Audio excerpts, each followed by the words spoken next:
Hello everyone, welcome to Deep Dive on Herald Global. I am Saimik Sen on the special occasion of Father's Day to share his bit. Joining us today, the legendary actor, director, story, and screenplay writer, Mr. Pankaj Kapur. Welcome to Herald Global. Thank you. I would like to begin by asking you, how did your NSG journey help you to grow as an actor? I think I basically learned the discipline. There is normally something that I say in most of my interviews that, when there is a river which is flooded, Sure. it needs to have a dam.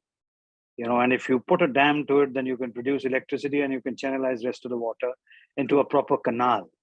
I think that's what happens when there is some amount of talent which doesn't know which way to go. But an institute like National School of Drama, especially at the time when I studied, and the set of teachers that I had at that time, they sort of guided me to do what I've just said. So to me, School of Drama was absolutely a great help, and I basically learned how to stand on stage and learn everything from scratch. I was fortunate to be very young at that time. I was barely 19 at that time. So it was planned, or all of a sudden you decided to join?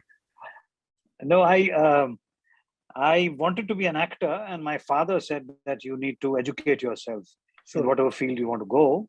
And the only place that I knew was Film Institute. And he found out the National School of Drama for me. And so I applied to both the places where Film Institute didn't select me, and National School of Drama did select me. And that's how my journey began. And I was fortunate because with School of Drama, I had somebody like Mr. Al-Qazi and the staff at that time, which helped me to groom myself as an actor. You were synonymous with the art cinema of 80s. What led you to do movies like Mandi, Khamosh, Jaane Bhi Do Yaro, and Raak?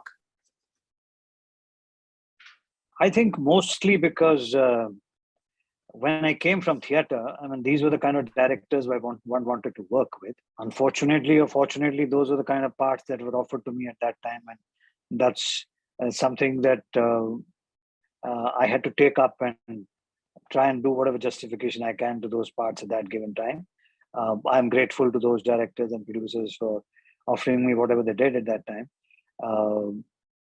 So I had to make a beginning somewhere. So in the field of cinema. So those were films which helped me. And I had always wanted to do content-based work, which I suppose if you look at the entire journey of my career, you will find that most of it sort of belongs there. Your first national award was for the movie Raak. How did you prepare for the role of Inspector PK?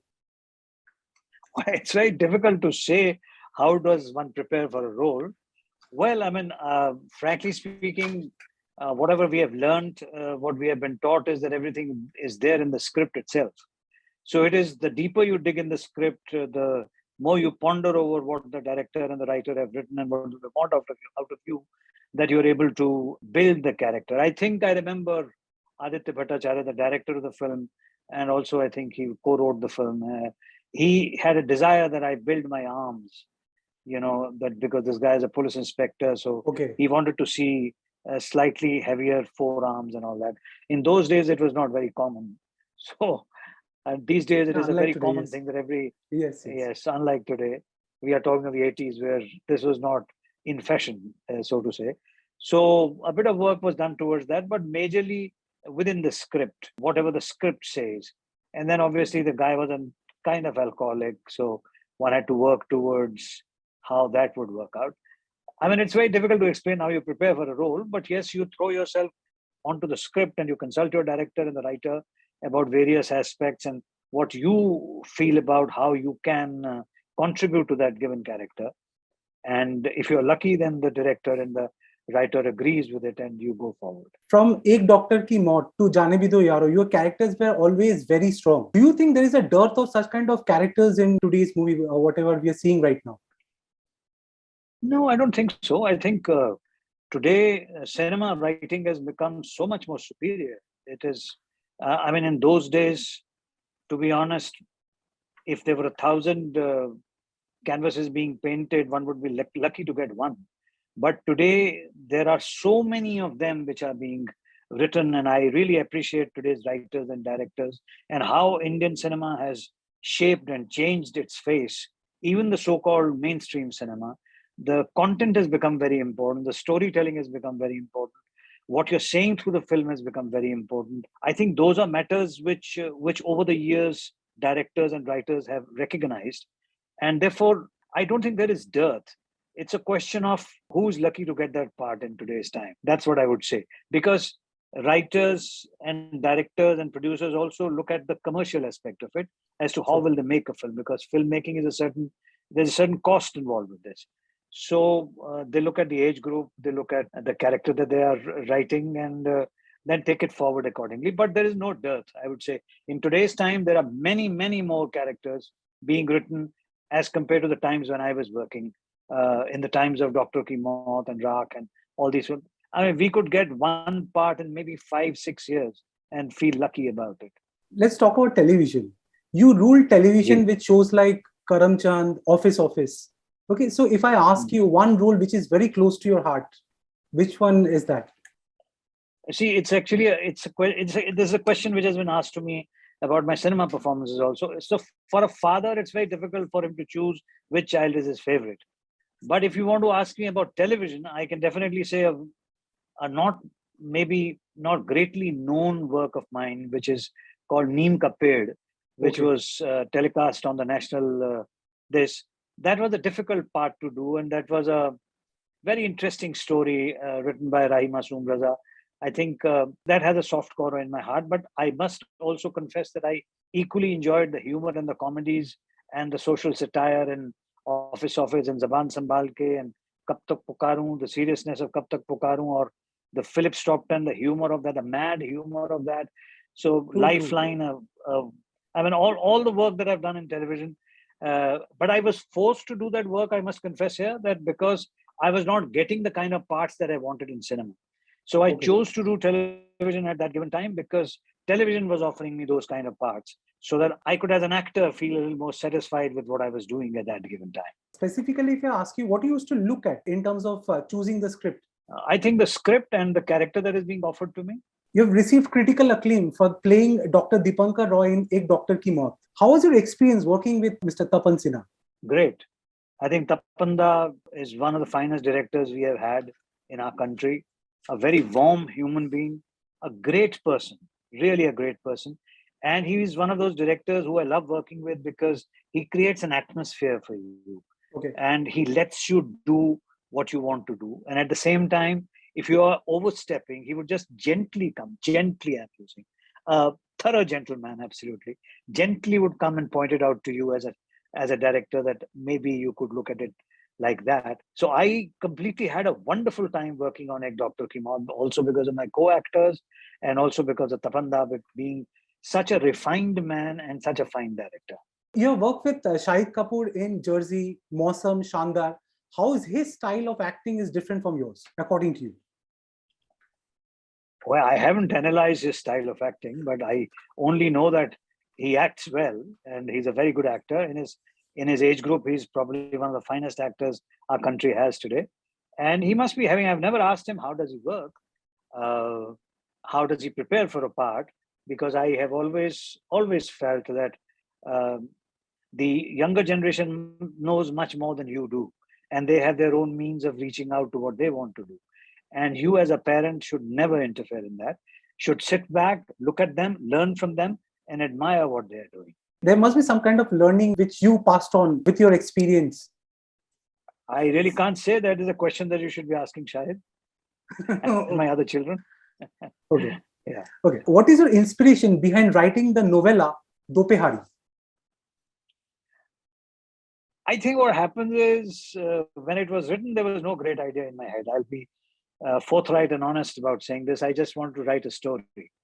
But when I started writing, I had thought of it that it should be based in Mumbai. But then when I started writing, the first word that came out of my pen was, it suddenly transported the story to Lucknow. It said, Amma bee ne bade se palang par karvat li aur aankhein bade ghadiyal pe jama di.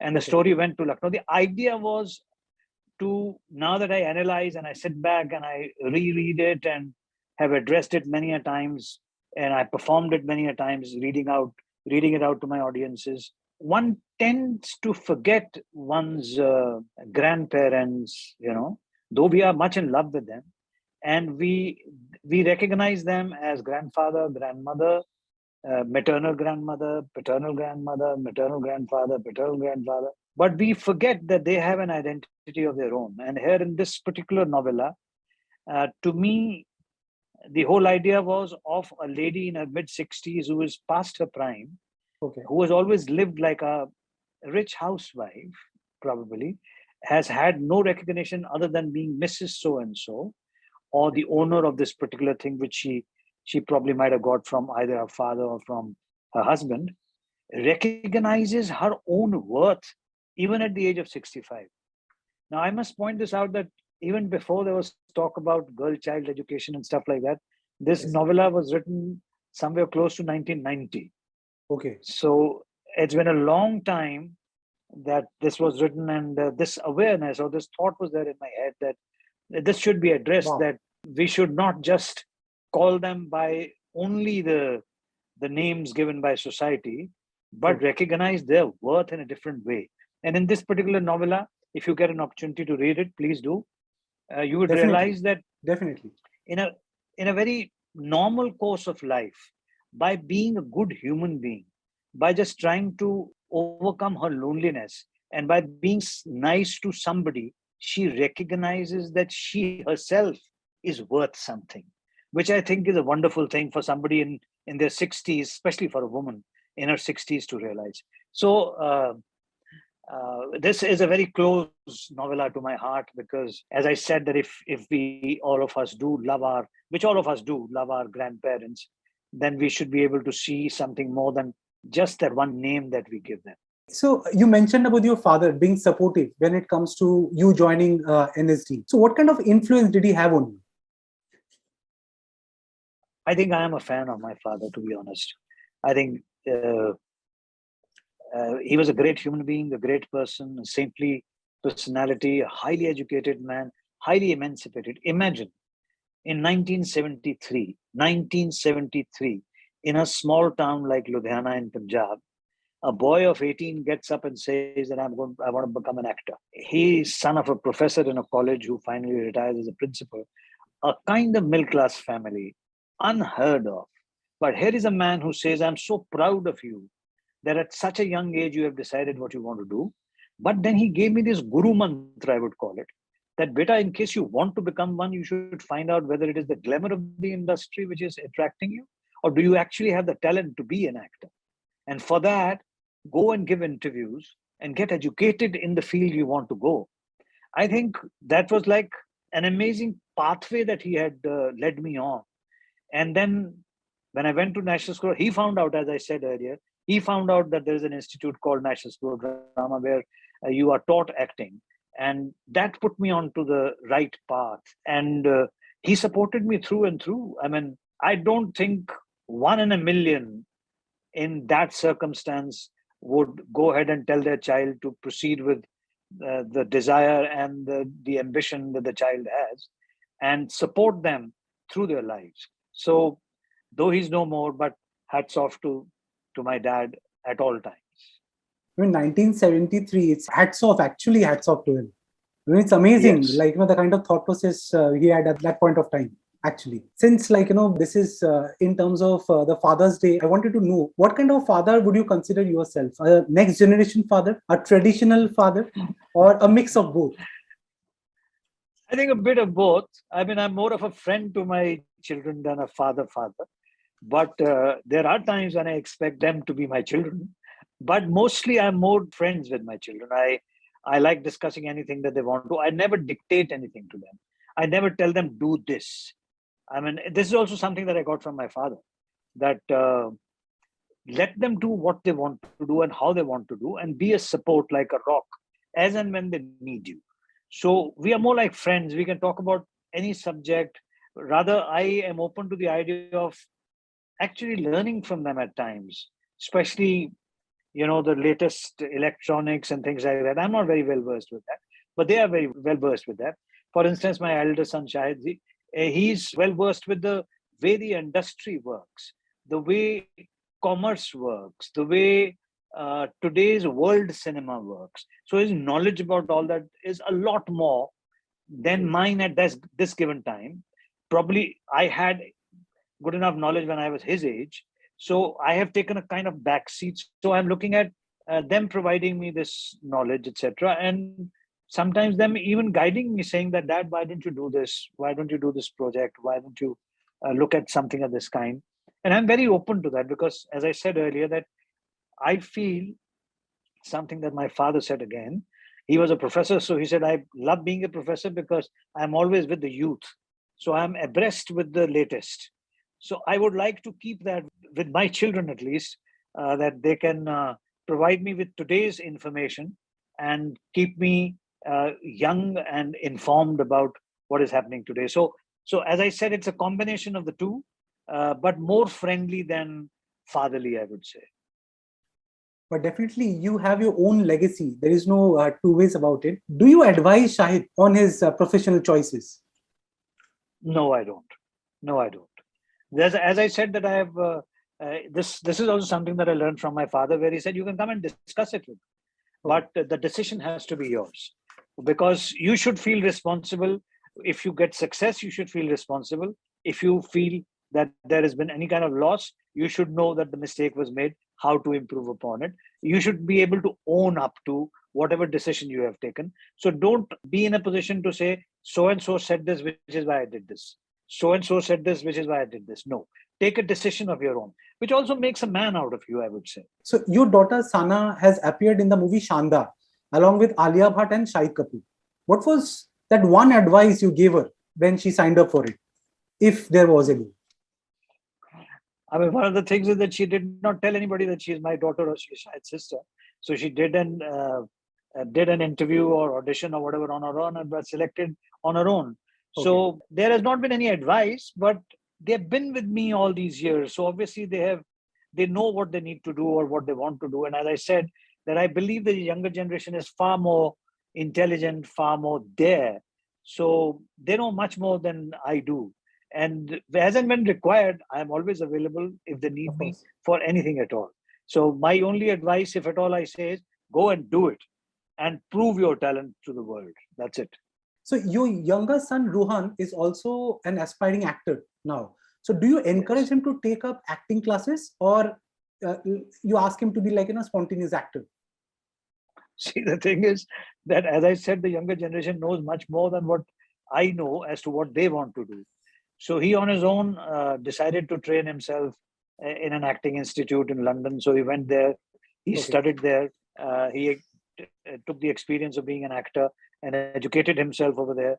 So he has done it on his own without my telling him that you do this or you do that. He chose the institute where he wanted to go and study. So he has studied and he has come back and now he's raring to go. Were you surprised that your children followed your footsteps? Not really, because uh, they see the atmosphere in the house. I mean, uh, since they were born, they have seen me and my wife and the whole family being actors. So I think it came rather naturally to them that they had a desire to be a part of the creative field of acting. I suppose I'm not surprised. I really am not surprised. If at all, I feel that at least somebody has taken after me, and somebody has decided to follow this line, because I completely deviated from what my dad was doing. He was a professor. His father was also a teacher. So I deviated from there, and I became an actor. So that was different. But my own children decided to be in my footsteps, which I feel very proud of at times. I think it is primarily because of your legacy that is so beautiful, with such Thank kind of you. achievements and everything. That's Okay, kind of you to say all this. Yes, thank you. apart from acting and writing, what are your other interests? Majorly acting, directing, and writing. This is where majorly my time gets consumed. I do listen to a bit of music here and there. I do paint a little bit, which Okay. also my children sort of put me into. One of the uh, one of the Christmas Eves, they presented a canvas and a few paints to me that put me into that, because I don't do too much work. I don't keep myself busy 365 days a year. So they saw that I have spare time. So they thought they would give that to me. So I started indulging in that. So once in a while I paint a bit. Once in a while I write. Once in a while, but mostly I act. And once in a while I direct. Also stage. We have done a couple of productions in the last 4 or 5 years since I came back on stage, because earlier years were, of course, completely on stage. But since I joined television and films, stage had taken a back seat. But since 2016, we are back on stage. Because of COVID, obviously, for a couple of years, we could not do anything. But as I said, Dopehri as a novella, I read out to my audiences on stage. It's a dramatic reading. We have performed about 54 shows world over, including America, Dubai, and Singapore, etc., and various cities in the country. And people have loved it because they relate to the story, to the characters, to the culture, which is a very satisfying experience for me. What is your suggestion to the aspiring actors who leave their town and come to Mumbai to start their career in acting? At times they have not completed their studies also. So what is the kind of suggestion that you would like to give them? Same suggestion that my father gave me in 1973, which is, first of all, find out whether it is a glamour or you do have the talent.